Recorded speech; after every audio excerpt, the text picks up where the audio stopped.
اسرائیل کے زیر زمین شہر جہاں ایٹم بم بھی بے اثر ہو جاتا ہے۔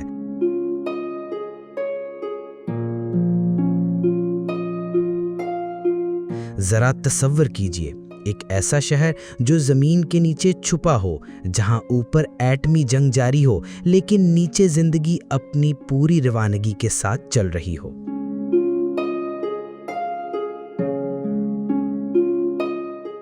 یہ کوئی سائنس فکشن کہانی نہیں بلکہ اسرائیل کی حقیقت ہے۔ جی ہاں، اسرائیل کے زیر زمین شہر جنہیں اس طرح تعمیر کیا گیا ہے کہ اگر ایٹم بم بھی گرے تو بھی کچھ نہیں ہوگا۔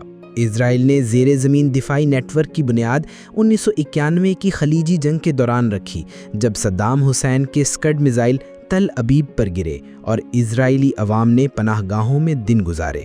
اسی وقت سے اسرائیلی حکومت نے فیصلہ کیا کہ محض جنگی دفاع کافی نہیں، ایسا نیٹ ورک تیار کرنا ہوگا جو پوری قوم کو ایٹمی، کیمیائی اور حیاتیاتی خطرات سے محفوظ رکھ سکے۔ 2000 کی دہائی میں جب ایران کے ایٹمی پروگرام پر دنیا بھر میں شور برپا ہوا تو اسرائیل نے اپنے ان منصوبوں کو وسعت دی۔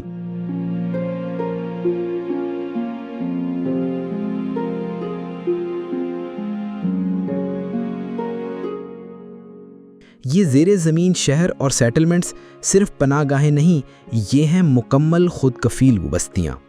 ایئر فلٹریشن سسٹم، ایٹمی دھماکے کے اثرات کو جذب کرنے والی دیواریں، اعلیٰ سطح کی میڈیکل سہولیات، کمانڈ اینڈ کنٹرول سینٹرز، بجلی، پانی، خوراک کا ذخیرہ اور ہزاروں لوگوں کو ہفتوں تک زندہ رکھنے کی صلاحیت۔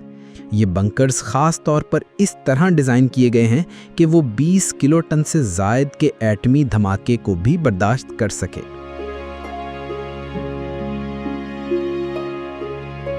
یہ ایک بڑا سوال ہے کیونکہ اسرائیل کے پاس غیر اعلانیہ ایٹمی ہتھیار ہیں جن کی عالمی سطح پر کوئی تصدیق تو نہیں لیکن انکار بھی نہیں۔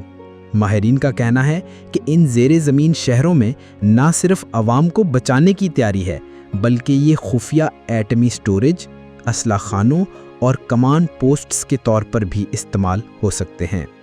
آج جب غزہ میں لوگ ہسپتالوں میں مر رہے ہیں، جب فلسطینی بچے بارود میں سانس لے رہے ہیں، تو اسرائیل زمین کے نیچے خاموشی سے اپنی سلطنت کو محفوظ بنانے میں مصروف ہے۔ یہ وہ تضاد ہے جس پر دنیا خاموش ہے، ایک طرف مظلوم، دوسری طرف مکمل تیار ایٹمی محفوظ اسرائیل۔ یہ زیر زمین دنیا صرف جنگ سے بچنے کے لیے نہیں، یہ طاقت کی ایک نئی تعریف ہے، جہاں دشمنوں کو شکست صرف میدان میں نہیں بلکہ ذہنوں اور زمین کے نیچے دی جاتی ہے۔ لیکن سوال باقی ہے، ایسے شہر بنانے والا اسرائیل کیا دنیا کو امن دے گا یا اپنے خفیہ پناہ گاہوں سے مزید جنگیں لڑے گا؟